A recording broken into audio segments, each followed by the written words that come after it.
Welcome to the Salmon Runs YouTube. Enjoy the video. You begin by checking what Python your notebook uses and why that matters. Kernel and package compatibility. Run Python version in terminal or import sys, print sys, version in a cell. Once done, pick an install method, conda for reproducibility, pyenv for per-user control, or system packages for root installs. Make sure to export or copy kernel spec files and save important notebooks so you can revert if needed. This protects environments and avoids broken kernels later. You now install and register the new interpreter so notebooks can use it. If using conda, run conda create n-myenv python equals 3. 9 then conda activate myenv. For pyenv, install and set local. Next, install ipykernel inside that environment so Jupyter can see it.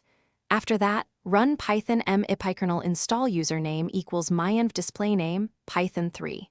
9 myenv to create a kernel spec. Make sure dependencies match your project, so imports and extend. You finish by switching the notebook to the new kernel and verifying everything runs.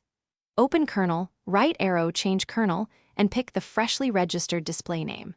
Run common cells to test imports and library versions, and install any missing packages into that environment so code executes as before.